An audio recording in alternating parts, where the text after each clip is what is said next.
ব্রেনের সমস্যা হয়, এই কথাটা বলা কখনো ঠিক নয়। এটা মিথ্যা স্যার, একদম। যদি হাদিস বলা হয় তাহলে মিথ্যা কথা বলেছে, আর যদি বলা হয় যে এটা কোনো ডাক্তার বলেছে, ডাক্তারকে জিজ্ঞাসা করতে হবে কেন হয়, এটা আমাদের জানা নাই, পরীক্ষিত সত্য নয়। এটা একটা কুসংস্কার বলতে পারি আমরা, এটা কুসংস্কার বলতে পারি। কেউ মনে করছে এটা যে তার ব্রেনে চাপ হবে, এই হবে, সে হবে, বিকেলবেলা ঘোরা দরকার, খেলা দরকার, এই সমস্ত কথা হতে পারে, কিন্তু এগুলি বাস্তবের সাথে মিল নেই। বরং এই সময়টুকু কাজে লাগানো খুব জরুরি। দিনের শেষ, সেখানে আল্লাহ তাআলার রহমতের ডাকার ব্যাপার আছে, শেষ বেলায় কিছু আজকার আছে, জিকির আছে, দোয়া কবুলের সময় আমরা দোয়া করার জায়গা আছে, সেখানে রাসূলুল্লাহ সাল্লাল্লাহু আলাইহি ওয়াসাল্লাম কিছু আজকার শিখিয়ে দিয়েছেন কি কি পড়তে হবে। সুতরাং এই সময়টুকুতে কেউ যদি কোনো কোরআন পাঠ করে বা পড়ালেখা করে, তার স্বাস্থ্যহানি হবে, শরীর খারাপ হবে, এই কথাগুলো ঠিক নয়। জি, আল্লাহ আমাদেরকে বোঝার তৌফিক দিন। আরেকজন দর্শক অপেক্ষা করছেন, আমরা নিচ্ছি প্রশ্নটি। আসসালামু আলাইকুম। আসসালামু আলাইকুম। ওয়ালাইকুম আসসালাম। জি দর্শক, আপনি সাউন্ড কমিয়ে নিন। আবার প্রশ্ন হলো যে মাগরিবের শেষের রাকাত জামাতে পাইছি, বাকিটা কিভাবে আদায় করব? আচ্ছা আচ্ছা, জি, বাকি দুইটা কিভাবে আদায় করব? জি, অনেক ধন্যবাদ আপনাকে সম্মানিত দর্শক। জি মোহতারাম, প্রশ্নের জবাব দিন। আপনি মাগরিবের শেষ রাকাত জামাতের সাথে পেয়েছেন, সেই রাকাতে আপনি ইমাম সাহেব কেরাত পড়েন নাই, কিন্তু এটা ছিল আপনার জন্য প্রথম রাকাত। জি, এইটা এখানে ইমামদের বিভিন্ন মত রয়েছে। যে মতটি আমি প্রাধান্য দিই, সেই মতটির কথা আপনাকে বলছি আপনার চলার সুবিধার্থে। সেটা হলো আপনার জন্য প্রথম রাকাত ছিল ইমাম সাহেবের শেষ রাকাত, আর বাকি দুইটা রাকাত আপনি পুরাই নিচ্ছেন, এটাকে বলে আদা। আর কোন কোন ইমাম বলেন যে এটা হলো আপনি বাকি দুই রাকাত যেটা পড়বেন সেটা হলো কাজা, অর্থাৎ আপনি পান নাই, এখন আপনি এটাকে কাজা করতেছেন। কাজা হিসাবে প্রথম রাকাতে কেরাত পড়ার দরকার ছিল, বাকি দুই রাকাতে কেরাত পড়া, বাকি এক রাকাতে কেরাত পড়বেন না, তৃতীয় রাকাতে কেরাত পড়বেন না, এটা হলো কাজা হিসাবে। কিন্তু আদায় হিসাবে যেহেতু ইমাম সাহেবের সাথে আপনি এক রাকাত পড়েছেন, এই রাকাতে ইমাম সাহেব কেরাত পড়লো না পড়লো আপনার বিষয় না, সেটা ইমাম সাহেব আপনার থেকে উঠিয়ে নিয়েছেন, আপনার পড়ার দরকার লাগে না। আর বাকি দ্বিতীয় রাকাতে আপনি কেরাত মিলাবেন, আর তৃতীয় রাকাতে কেরাত মিলাবেন না। এটা হলো সঠিক, আমার কাছে বেশি রাজিহ প্রাধান্যপ্রাপ্ত মত মনে হয়। কোন কোন ইমামের মতে, এটা জানা দরকার, কোন কোন ইমামের মতে আপনি ইমাম সাহেবের সাথে যে রাকাতটি পেয়েছেন সেটা যেহেতু তৃতীয় রাকাত, সেই হিসাবে তৃতীয় রাকাতে কেরাত নাই, বাকি দুই রাকাতে আপনি কেরাত মিলাবেন, বাকি দুই রাকাতে আপনি সূরা ফাতিহা করে আর কেরাত পড়বেন। তো আপনার জন্য আমি যেটা প্রাধান্য দেই সেটা হলো যে আপনি দ্বিতীয় রাকাতে কেরাত পড়বেন, আর তৃতীয় রাকাতে আর কেরাত পড়বেন না।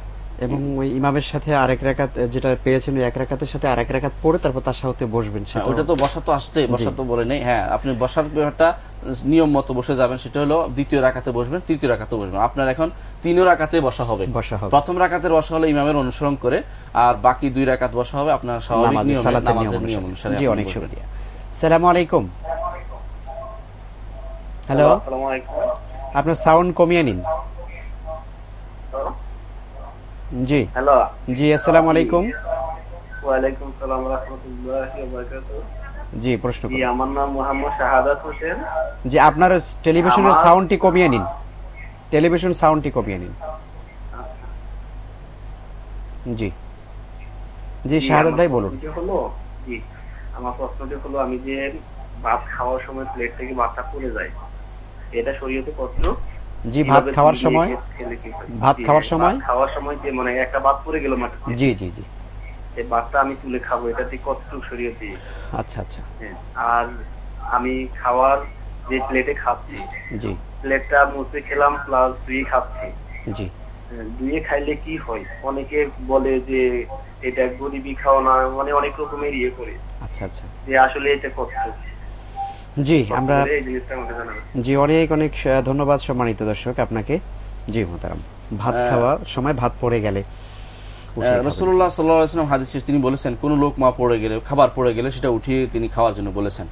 যদি আপনি এমন জায়গায় খান যেখানে পবিত্র জায়গা, কোনো সমস্যা নেই, খাবার কোনো খারাপ কিছু লাগার সম্ভাবনা নেই, সেটা অবশ্যই উঠিয়ে আপনি খেয়ে নেবেন। আর যদি পরে ধুয়ে ফেলে খাইতে পারেন তাহলে তাও ভালো। মনে রাখবেন যে খাবারের বরকত নষ্ট হয়ে যায় যদি কোনো খাবার এদিক সেদিক ফেলা হয়, এবং আল্লাহ তাআলা অসন্তুষ্টির কারণ হয়। আমাদের খাবার যদি কখনো এইভাবে এদিক সেদিক পড়ে যায়, সেটা আমরা উঠিয়ে খাওয়ার চিন্তা ভাবনা করতে হবে। যদি সেই খাবারের জায়গাটুকু আপনি শিওর যে জায়গাটুকু ভালো আছে, খাবার যেখানে পড়েছে সেটা খারাপ জায়গায় পড়ে নাই, ভালো জায়গায় পড়েছে, জায়গাটা ভালো রাখার জন্য তো বোধহয় কিছু দিক নির্দেশনা আছে। জি, তো ওই দিকে খেয়াল রাখবেন যে যাতে করে খাবার খারাপ জায়গায় না পড়ে, এটা খেয়াল রাখতে হবে আমাদেরকে। এবং রাসূলুল্লাহ সাল্লাল্লাহু আলাইহি ওয়াসাল্লাম সাধারণত সুফরাতে খাইতেন, সুফরা বা যেটাকে আমরা দস্তরখান বলি, ভালো কিছু বিছিয়ে তারপর খাইতেন। সাহাবায়ে কেরামের নিয়ম ছিল এটা, এখনো এটা সাধারণ আরবে এটা খুব প্রচলন আছে এবং এটা ভদ্র ফ্যামিলিতে এটা আছে যে সাধারণ, কিন্তু এতটুকু সময় হয়তো অনেকেরই হয় না, সাধারণ মানুষের কষ্ট হওয়ার বিষয় আছে, অনেকেই পায় না, পথে খাচ্ছে কোথাও দূরে, তাদের জন্য যদি খাবার পড়ে সেটা ধুয়ে খাওয়ার সুযোগ থাকে সেটা ধুয়ে খেয়ে নেবেন, এটা হলো সঠিক তরিকা রাসূলুল্লাহ সাল্লাল্লাহু আলাইহি ওয়াসাল্লামের সুন্নত মোতাবেক।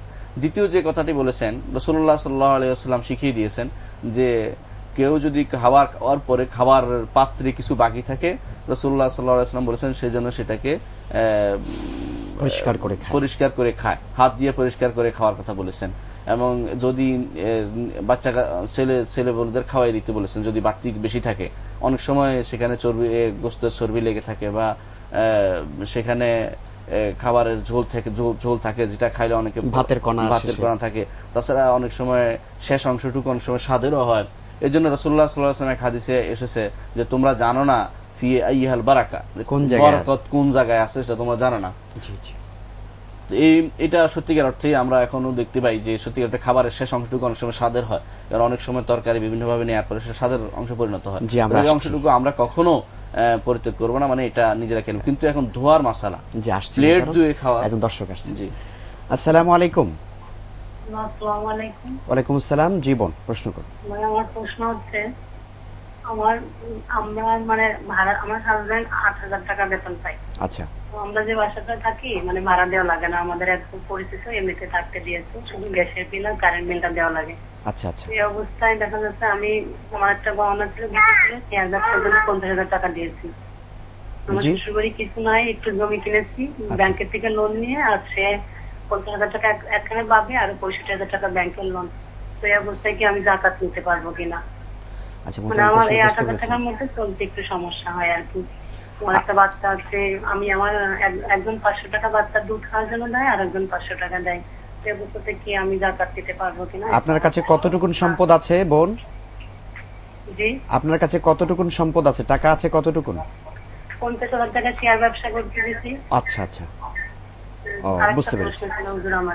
জি জি জি, আপনার নামাজ পড়ি, আমার আযান দিলে মনে হয় যে নামাজ পড়বো। জি, অনেক ধন্যবাদ আপনাকে। মানে তারা আছেন আমাদের। জি, আলহামদুলিল্লাহ আলহামদুলিল্লাহ। 5 ওয়াক্ত নামাজ পড়ি, কেমন যেন মানে মনে হয় আমার নামাজ আল্লাহর প্রতি আমার বুঝতে পারি না যে কেন, কিন্তু আমার নামাজের প্রতি খুব ইচ্ছা আছে, নামাজ পড়তেছি, 5 ওয়াক্ত নামাজ পড়তেছি, কিন্তু আল্লাহর প্রতি একটাই আছে না যে মনের থেকে আল্লাহর প্রতি খুব আমি বুঝি না কেন যেন এরকম হয়। জি, অনেক ধন্যবাদ আপনাকে।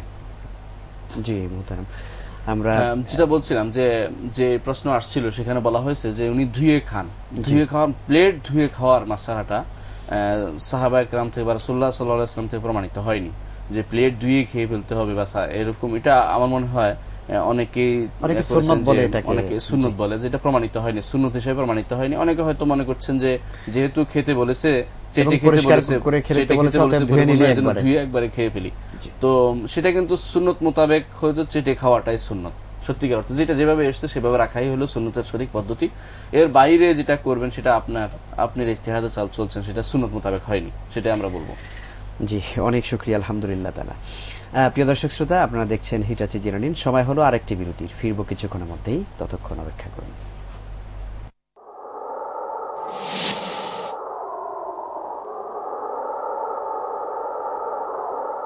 প্রিয় দর্শক, ফিরে এলাম অনুষ্ঠানের বাকি অংশে। আমাদের সাথে থাকার জন্য ধন্যবাদ। জি মুহতারাম, একজন দর্শক অপেক্ষা করছেন। আসসালামু আলাইকুম। হ্যালো, আসসালামু আলাইকুম। জীবন কথা বলুন। ওয়ালাইকুম আসসালাম। জি, প্রশ্ন করুন। হুজুর, আমি একটা প্রশ্ন করছি, আমি ঝিনাইদহ থেকে বলছি যে আমি এই শোবার আগে বেতের নামাজ পড়ে রাখি, কিন্তু ওই তাহাজ্জুদের নামাজ 2-1 দিন টের পাইনি, যেদিন টের পাবো ওই দিন কি আমি বেতের নামাজ ফেরার পরে তাহাজ্জুদের সাথে আদায় করবো? আচ্ছা আচ্ছা, জি আমরা প্রশ্নটি বুঝতে পেরেছি বোন। আর একটা হলো, আমি একটু নিজে অসুস্থ, কিন্তু একটা কাজের মেয়ে আছে, শুধু বাইরের কাজগুলো করে দিয়ে যায়, সেটা হিন্দু, তো ওনার কি আমাদের কি কাজ করানো ঠিক হচ্ছে কিনা একটু জানান। জি, অনেক শুকরিয়া সম্মানিত বোন আপনাকে।